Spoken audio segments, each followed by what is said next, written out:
उसे मार डाला गया। वो दबे कुचले लोगों की आवाज बनता था।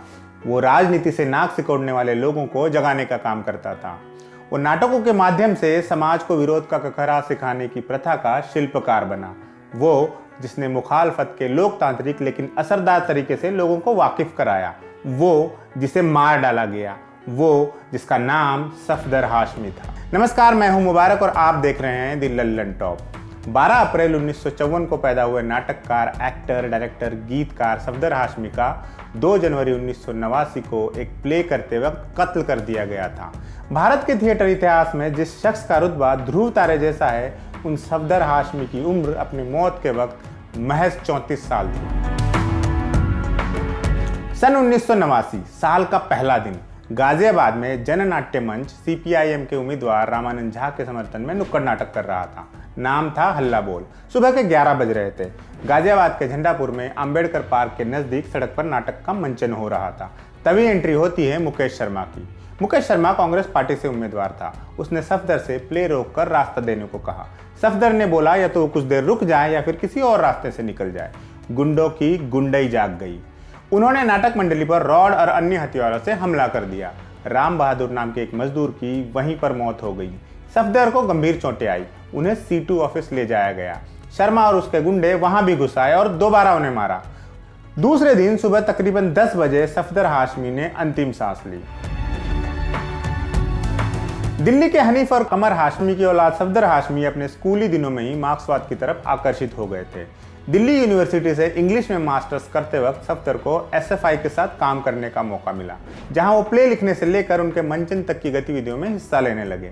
जब वो 19 साल के थे, उन्होंने जननाट्य मंच की स्थापना की, जो मुख्यतः नुक्कड़ नाटक आयोजित करता था।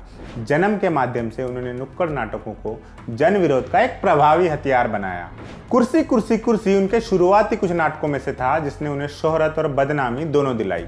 ये नाटक उस समय की प्रधानमंत्री इंदिरा गांधी की अलोकतांत्रिक हरकतों पर तंज था।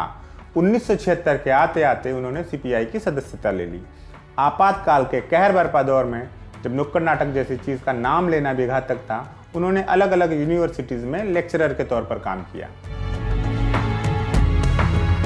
इमरजेंसी में जब ट्रेड यूनियंस की कमर टूट गई थी, तब सफदर को महसूस हुआ कि उनमें जोशो खरोश भरने के लिए जन्म जैसे ग्रुप की जरूरत है। लेकिन उस वक्त वो किसी थिएटर ग्रुप को चलाने के लिए जरूरी फंड्स को मुहैया कराने में असमर्थ थे। वक्त की जरूरत थी ऐसे प्ले जो कम खर्चीले हो, असरदार हो और घूमते फिरते किए जा सके। उस जरूरत का नतीजा निकला नुक्कड़ नाटक मशीन की सूरत में।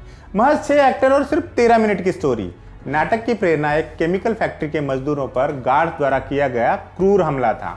मजदूर अपनी साइकिलों के लिए पार्किंग स्पेस और एक ठीक ठाक कैंटीन की मांग कर रहे थे। उन पर फैक्ट्री के सुरक्षा कर्मियों ने हमला बोला। 6 मजदूर मारे गए। मशीन नाटक ने सांकेतिक तौर पर दिखाया कि कैसे फैक्ट्री मालिक, गार्ड्स और मजदूर सभी पूंजीवादी व्यवस्था का अभिन्न हिस्सा हैं। इस नाटक ने महज 13 मिनटों में वंचितों के शोषण को प्रभावी तरीके से पेश किया और पूंजीवादी व्यवस्था की धज्जियां उड़ा दी। आसान काव्यात्मक भाषा और अपील करने वाली थीम की वजह से इस नाटक ने भारत के कामकाजी तबके में फौरन लोकप्रियता हासिल कर ली। मशीन को रिकॉर्ड किया गया और भारत की अन्य भाषाओं में भी इसको बनाया गया। यहाँ से जन्म ने और सफदर हाशमी ने पीछे मुड़कर नहीं देखा। उनकी सक्रियता का आलम यह था कि जब दिल्ली परिवहन निगम ने किराए में बढ़ोतरी की घोषणा की, उसके 5 घंटों के अंदर अंदर जन्म ने DTC की धांधली नाम से प्ले लिखकर उसका मंचन बिगाड़ डाला।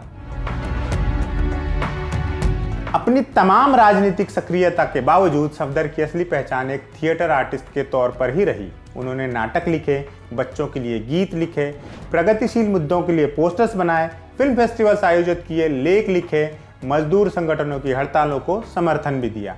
कुल मिलाकर लोकतंत्र को सच्चे मायने में जिया।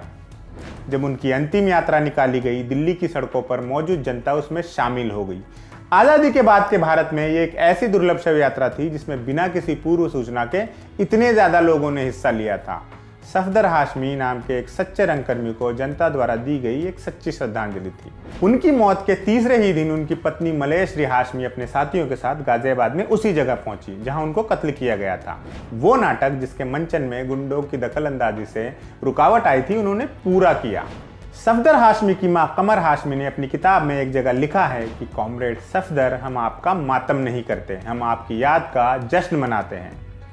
सफदर हाशमी के कत्ल के 1 महीने बाद सहमत का गठन हुआ। सहमत यानी सफदर हाशमी मेमोरियल ट्रस्ट। उस साल सफदर के जन्मदिन 12 अप्रैल को नेशनल स्ट्रीट थिएटर डे मनाया गया।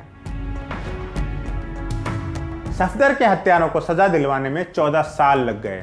सभी 10 आरोपियों को कोर्ट ने दोषी करार दिया। सफदर की मृत्यु तक उनका उपक्रम जन्म करीब 24 नुक्कड़ नाटकों के 4000 शो कर चुका था। उनकी मौत के बाद से हर साल झंडापुर गाजियाबाद में उसी दिन जन्म एक कार्यक्रम आयोजित करता है, जिसकी ऑडियंस आसपास के इंडस्ट्रियल क्षेत्र का मजदूर तबका होता है। सफदर हाशमी प्रतिरोध की वो जिंदा आवाज थी जिसे मिटाने की कोशिश पूरी तरह नाकामयाब रही। अपनी मौत के बाद से इस आवाज को और भी मुखरता हासिल हुई।